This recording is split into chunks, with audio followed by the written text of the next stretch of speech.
Tonight, we've learned that there is a patch, a fix, so to speak, some kind of software that could have been used to fix the problem that led to the crash of the two Boeing 737 MAX 8s that killed almost 350 people.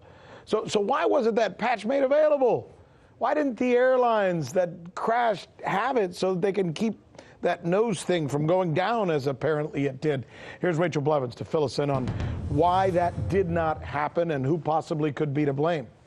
Right. So as we've seen, these two crashes had some really similar aspects, which is that they took off and within minutes they had mechanical problems. Well, as we know, they have special sensors on these planes that specifically look at whether or not the nose is up too far, down too far, based on the airspace that the plane is going into. Let's catch our viewers up in case they don't know. The reason in both cases, apparently, that the planes crashed is because right after takeoff, for some bizarre reason, and they think it's a software issue, the nose of the plane started going down. And the pilots couldn't figure out how to get out of that and bring it back up.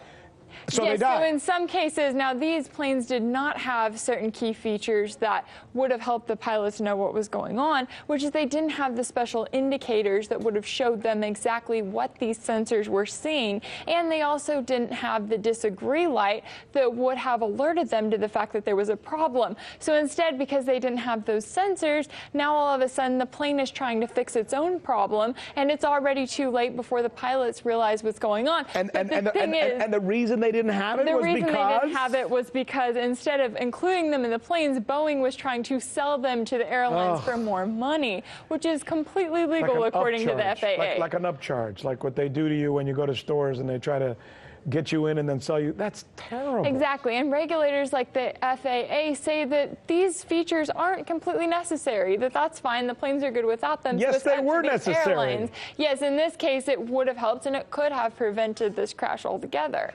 And that's what experts are saying, and now that's what reports are coming out and saying. But it turns out that these aren't the only safety features that would arguably should have been included in these planes but weren't. It turns out that Boeing has also tried to sell things like oxygen masks for the crew of the plane that weren't included in airplanes, or they've tried to sell fire extinguishers that should have been included according to studies, but they said, oh, you have to pay more money for them. So Boeing is getting hundreds of thousands of dollars for these extra fees, and if the airlines decide not to buy them, it's completely legal. Listen to what you've just reported.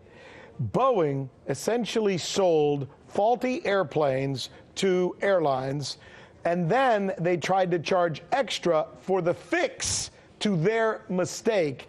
And they got regulators at the FAA, I don't know how, but somehow, to approve of them doing that without saying, wait, A, you got to fix the problem, and B, you can't charge for the fix. Right, exactly. And now their response to this is saying, oh, well, we'll put these lights on future flights, but they're not quite coming out and admitting that this really would have helped the two flights. The two crashes that had a lot of similarities when they both went down.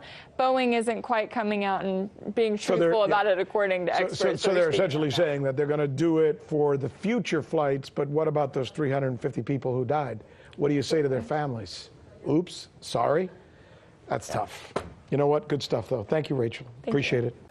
I'm Rick Sanchez. You found us on YouTube, and that's awesome. But you know what? I'm also live every night at 7 and 8 p.m. Eastern on DirecTV and Dish and cable and satellite, the RT app, and Pluto TV. I'll see you there.